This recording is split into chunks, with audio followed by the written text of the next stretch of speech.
Today is Thanksgiving week, one of my favorite weeks of the year, and many of you hopefully are going to travel out there, spend time with your family members, and enjoy it this weekend. It's going to be a very snowy weekend here in Nebraska. You can take that as different ways. Some people like snow like me, some people hate the snow. I've been working in the snow, so but yeah, today we got today's Racing Monday. I'm going to call that Racing Monday. Today, then tomorrow is Politics Tuesday. Then, since Thursday's Thanksgiving, I want to spend time with my family. We're going to be doing an episode on Wednesday. So we're going to be doing 3 straight days of doing an episode here on the Kraig Show. You can listen on anywhere, iHeart, Spotify, anywhere basically. That podcasts are available. Alright, so today some interesting news came out, and I'll basically get down all the logistics here, and we'll break down what's going on and what series. We have 3 series we're going to be talking about today. We'll be talking about the NASCAR Cup Series first and foremost. Very big allegations going on there. Then the Little Late Model Series announced their schedule. Basically, I want to say like around last Thursday or Friday, some big races coming closer to Nebraska, some big races coming to Nebraska. We'll discuss that later for our little late model Dirt Series fans. And then, we got some World of Outlaw news. I'm a big advocate for High Limit as a better sprint car series than,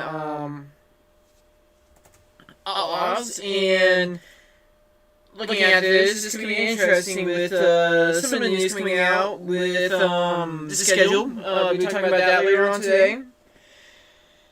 And also, we got to talk about the rule changes. I got it up on my screen, let's dig into it. So NASCAR. Steve Phelps, a lot of people know him. He is, I believe, the CEO of NASCAR. Let me double check here real quick. But I believe it's Steve Phelps, or I don't know. No, that's John Force.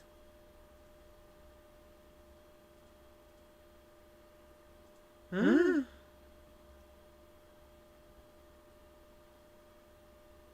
What? John Force? Okay. Jim Friends. There we go.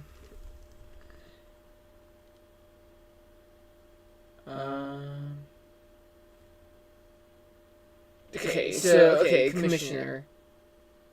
So Steve Phelps, basically is kind of guy who's behind the scenes in NASCAR, should I say? Not a CEO, but behind the scenes and making decisions. And, NASCAR's been getting more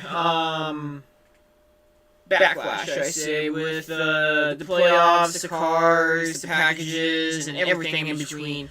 NASCAR is a really big disaster right now. And, a lot of people are wondering why sponsors are going away from NASCAR. NASCAR used to have sponsors like Mountain Dew, like Pepsi, they're still sponsored by Coke, Home Depot, Lowe's, M&M's, and, all the corporate sponsors. They're leaving NASCAR, if not have laps already. FedEx is a really good one that has laps already. So, there's some really big news coming out about that. So let's get into it. So today, actually, some leaked text messages came out today from Steve Phelps, the guy who I mentioned earlier, and Media Officer Brian Herbst. Basically, we're texting about Richard Childress, I guess. Steve Phelps literally calling Richard Childress in quote, a stupid redneck, and he wants to basically take that back to basically fight him, basically.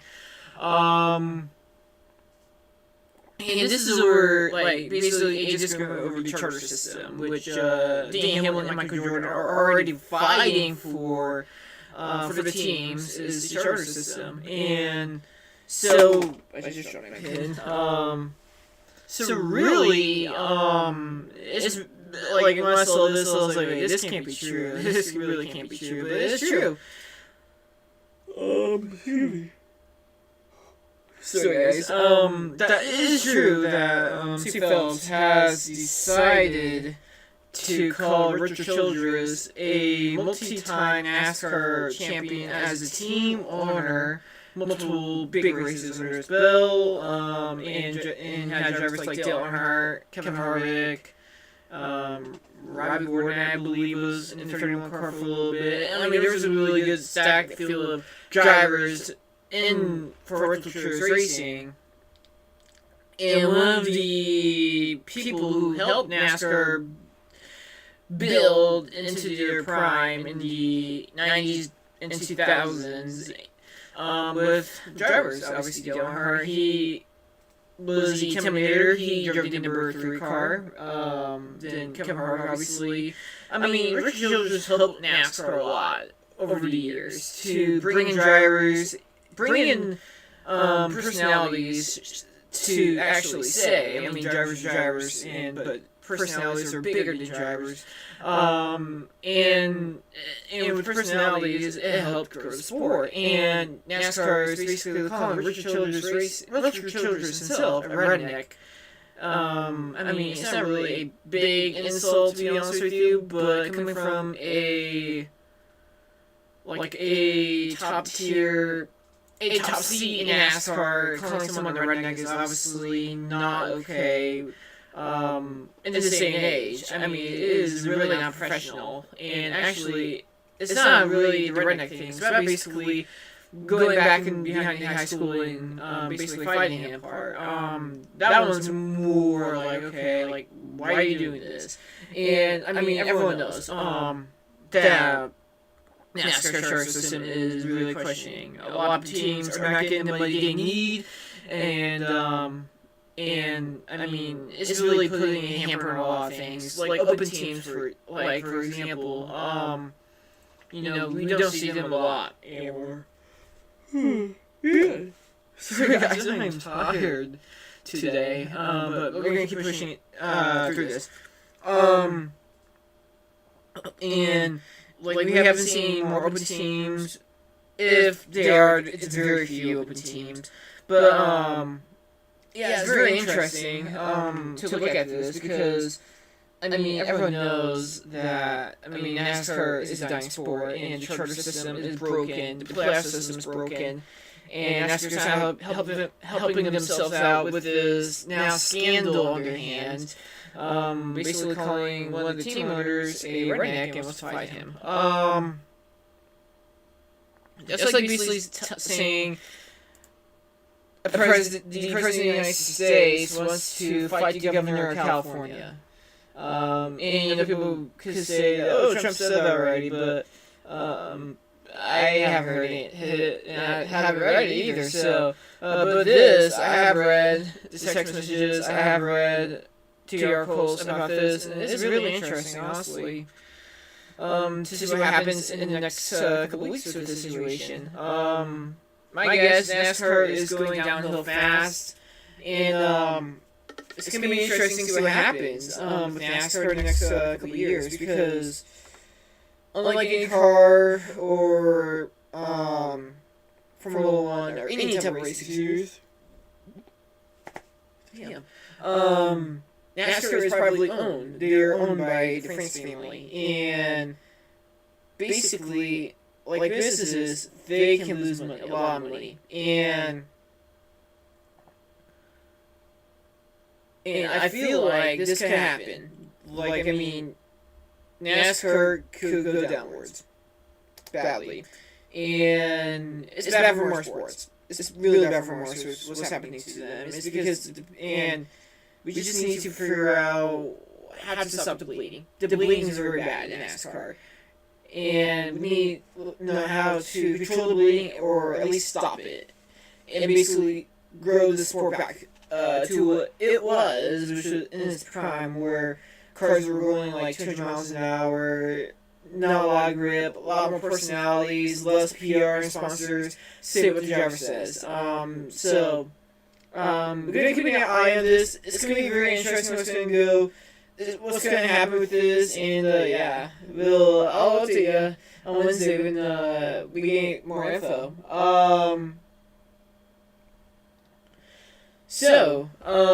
Like I said, beginning of the show, the Lucas Oil late models announced their schedule. I'll be reading to you race by race, all the events going on, and let's see how this goes. So here we go. Alright, gonna set the cookies. Okay, so it looks like from February 18th, 19th, and 20th, All Tech Raceway, 3-night show. Actually, practice on the 18th, 19th, and 20th is 2 nights of racing. Actually, 3 nights of racing on the 21st. So, practice Wednesday, Thursday, Friday, Saturday is racing. Then on February 23rd through the 28th, basically a speed week, you could say. It is the Winter Nationals at Akola Speedway. Basically 5 nights of racing, practice night on Monday, so that should be really interesting to watch. That'll be interesting. And then from March 3rd through the 7th is the Super Bowl of Racing, 4 nights of racing down there at Golden Isle Speedway. March 3rd through the 7th. Practice on the 7th. On the 3rd, should I say. Interesting there. Then, on March 27th, Friday, is the Buckeye Spring 50. Then March 28th is Brownstown Speedway, Indiana Icebreaker.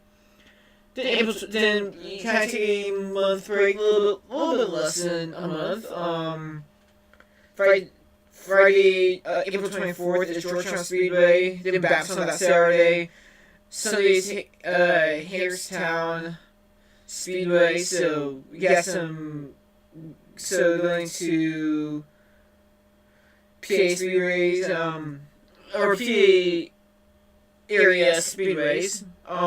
Then the week after that, May 1st is Circle City Raceway, which is in Indiana. It's one of the newest dirt tracks. None 410 Sprint Series have gone there since All Stars in 2021. I felt like that track was racy. I enjoyed it. Then May 2nd is Florence. And then May 8th is Farmer City Raceway. Farmer City 74. The May 9th is February Speedway. And then on May 14th through the 16th, 3-night show, Eagle Raceway, Melbourne Bank presents High Bank Heist, 3 nights, 50K to win on night 3. Should be exciting. May 21st is the 13th annual Cowboy Classic at Lucas Oil. Then Friday is the tribute to Don and Billy Gibson on May 22nd, that Friday night. Then May 23rd, which is a Saturday, it is the Show Me 100. I believe that is on Memorial Day weekend, honestly. So, got some pretty good racing going on there at Lucas Oil. We go down from June 19th and 20th.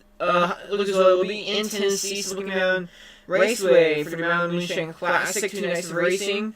June 25th, 26th, and 27th is the 20th annual Firecracker 100, 3 nights of racing. Then July 3rd is the Independence 50 at Atomic. Then the Freedom 60 at Muscomb County Speedway on July 4th. And then we go to 34 Raceway, 34 Raceway in Iowa. Then July 10th, 11th is Lucas Oil Speedway. 14th through 17th, 14th through the 18th.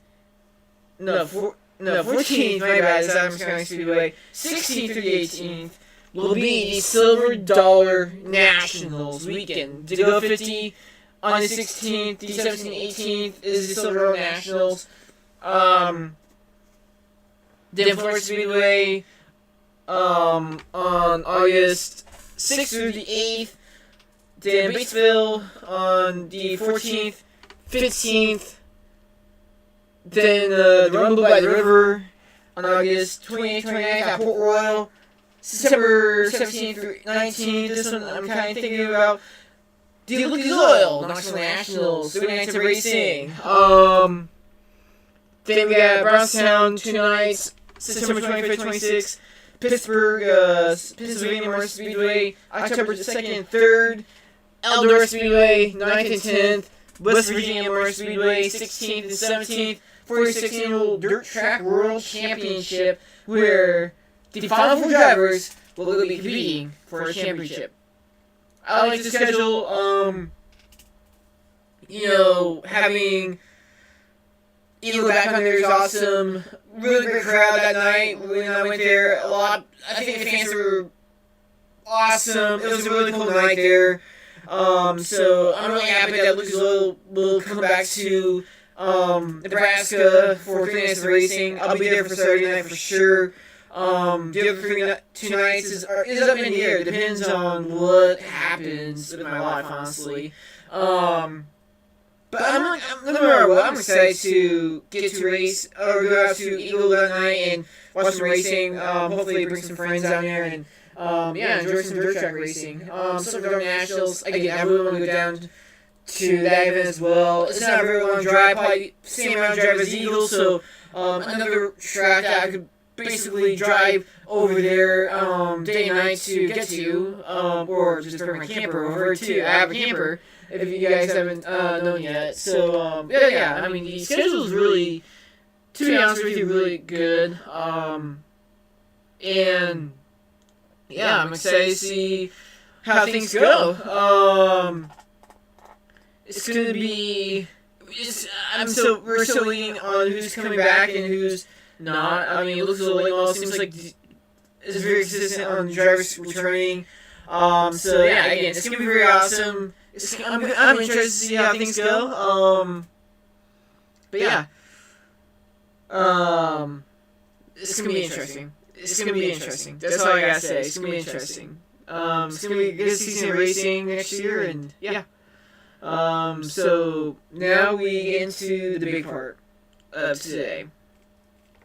The series I used to love so dearly to my heart, I admire so much, until they basically said the middle finger, or basically put out the middle finger to the fans, to the drivers, to the teams, and to another series that is putting more money into the sprinkler teams. The World of Outlaws, not Stranger Sprinkler Series. This series sometimes makes me angry. Not gonna lie. It's just really frustrating to see what's happening to that series. We got egos running this series and not brains. And let's get into it. So we got some rule changes here, and I'll explain to them and why and what my opinion is. And this is only for the Rule of Outlaws, so don't worry about High Limit. They're probably going to be sticking to the same as this year or next year. Yeah, this year's package. So let's go. Fuel cell mounting. Fuel cells with bladders will be the only type allowed. No piece crosslink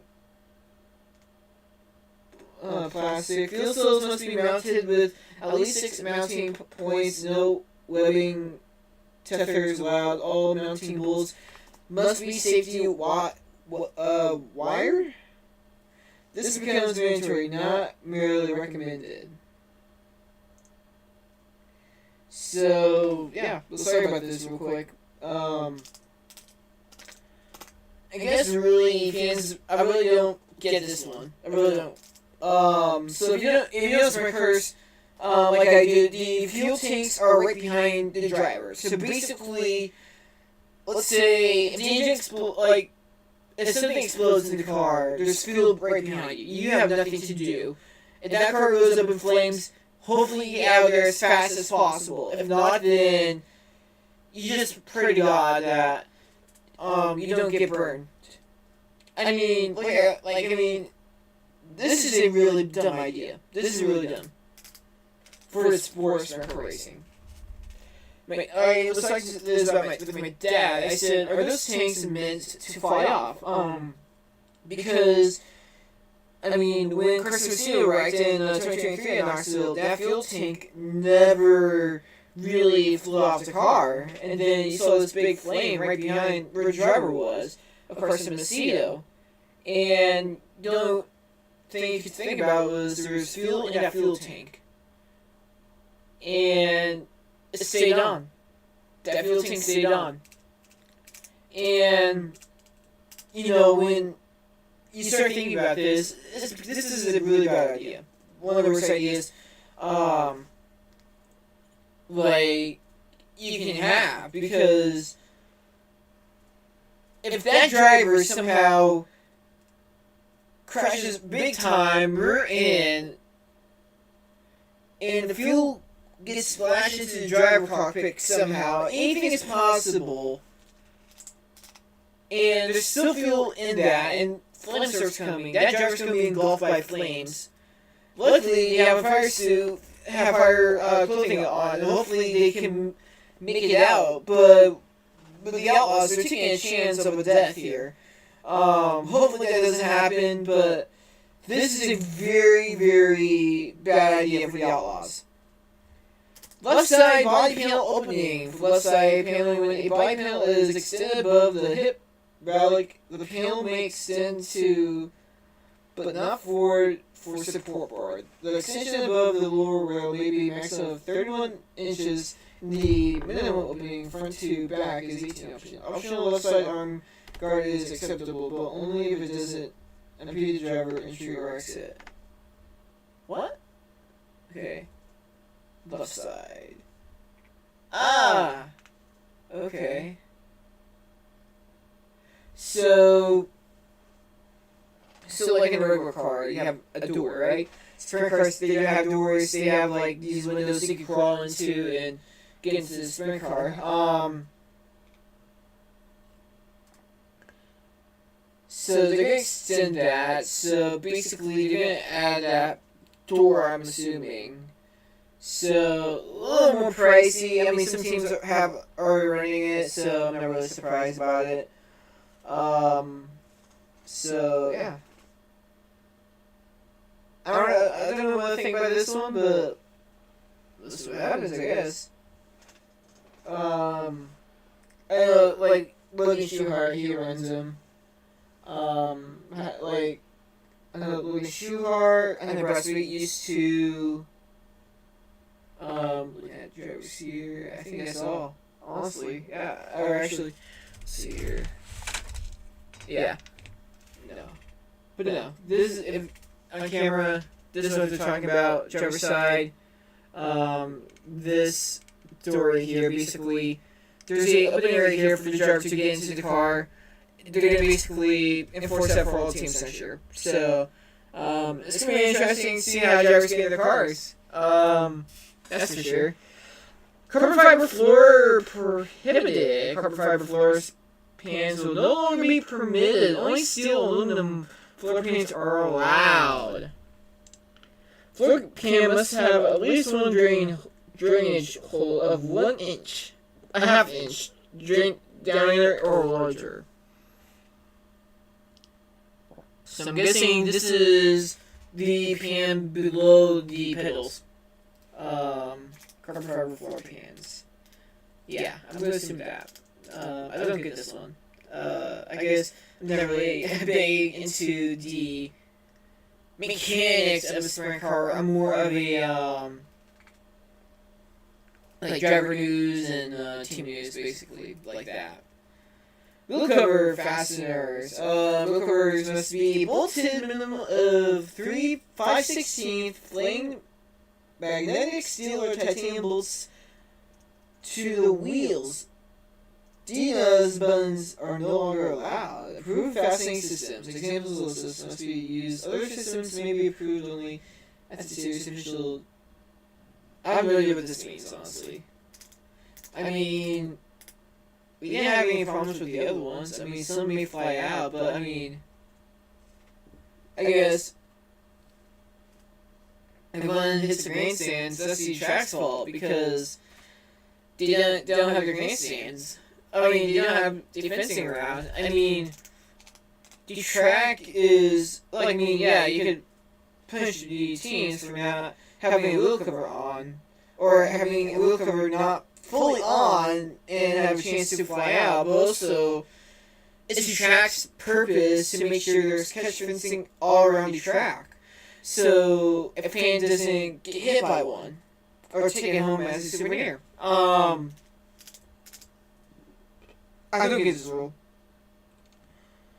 Rear axle inside diameter. The maximum inside diameter for a rear axle is now set at 1.8750. Cool. What does that mean? Proposed front upright support bars. There's a recommendation in 2026 for extending front upright support bars for chassis per specific dimensions. This measure is expert to become mandatory in 2026 after further input and study. Okay, sure. Front wings clothing top wings. No changes will be made for 2026 and rules for front wings or clothing top wings. However, there are plans to develop a single precision manufactured front wing. Oh, okay. So, yeah, I mean, this rule change is stupid. Some of them don't make sense. Like the fuel tank one. That fuel tank one doesn't make sense to me. You're asking for the driver to be engulfed in flames, basically. You're asking for that. And, yeah, I don't get it at all. I really don't get it. If you have any thoughts on what I just read off, email me at craigshow2025@gmail.com, and I'll get to you about this. Now, so there's only one racing series that has a release their schedule. That's the Outlaws, obviously, and I've been talking about this for a couple weeks now. And I don't know what the reason is, obviously. I really can't say what the reason is. But I do have a theory. And I was talking about this with my parents. And basically I said that the Outlaws are going to wait as long as possible to release the schedule next year. Because I believe the schedule is not going to be good. It's going to suck, most likely. Meaning, there might be no West Coast swing out there, like, in next year for the Outlaws. And they're going to have teams, without knowing the schedule, they're going to try to make sure they get into the series first. Like, Homicito, I believe, Spencer Baston. I think those are the really only two drivers confirmed as Outlaws right now. I might be wrong, but they're confirmed into Outlaws, and then let's say like David Gravel, like obviously he's gonna be back. Carson Macedo's a big question mark. GGR looks like they're planning to be with the Outlaws next season, but Carson Macedo might have other thoughts. Really, no one knows what's going on over there. But then you look at what's going on, like, with the other teams. They really haven't said anything. The 23 racing team, Garrett Williamson, said that they're building towards another Outlaw run next year. So they're going to try to get these teams committed before the schedule releases. And then when that schedule releases, it's going to be a regional series. Turning into a regional series. Because Outlaws are too petty to out to California to and basically help support NARC, a 410 Sprinter series out in the West Coast. Co-owned by Brad Sweet, who's the High Limit owner, co-owner of High Limit, and Kevin Rudine, who fields a car with High Limit. So basically, Outlaws kind of have themselves cornered. They're gonna basically either take the punch and go out to California, or they're gonna not take the punch and be a wuss and stay regional next year. And it's gonna be a scam, basically. This thing's gonna be a scam. Because the Outlaws are promising teams. This is a national touring series. I mean, you can go to Canada, obviously, but that's around New York area, so I'm not really calling it. It's more regional still. Go up to Canada, and the farthest you may go is South Dakota, in Brendan, South Dakota next year, becoming more of an all-star series. Yeah. I don't know why I'm tired tonight. I mean, yawning. I don't feel tired. But anyways, the farthest the Outlaws may go is South Dakota next year. And, you know, I'm not really, the schedule is going to be interesting when it comes out. But it's going to be a scam, no matter what. The Outlaws are a scam for teams because they promise something and they're not going to get that. Basically, the Outlaws are going to take your money and they're going to run for their lives, basically.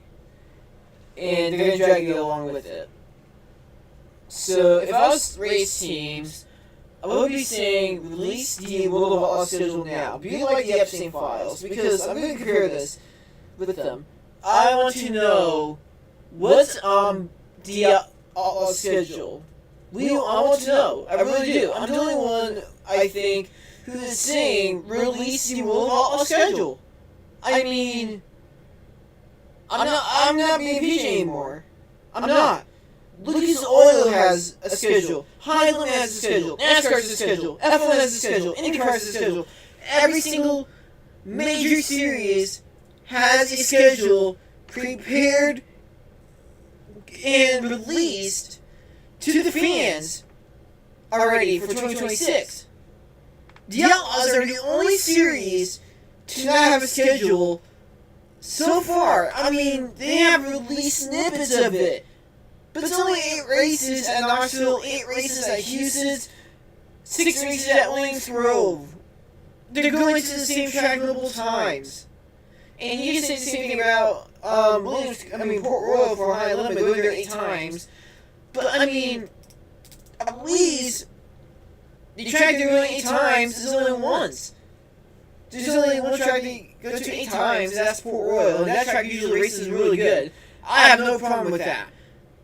And I have no problem going to Knoxville because I'm going there multiple times. But if they release it right now, more teams will divide to High Limit and travel with High Limit. The Outlaws are too afraid to lose their sprint car teams to their competitors. And it's going to be ballsy for this week for the Outlaws to put out their schedule. So, I want to hear your guys' thoughts on these conversations today. RCR, Lucas Oil Late Models, rule changes in the Outlaw schedule. Email me at kraigdurnshow2025@gmail.com.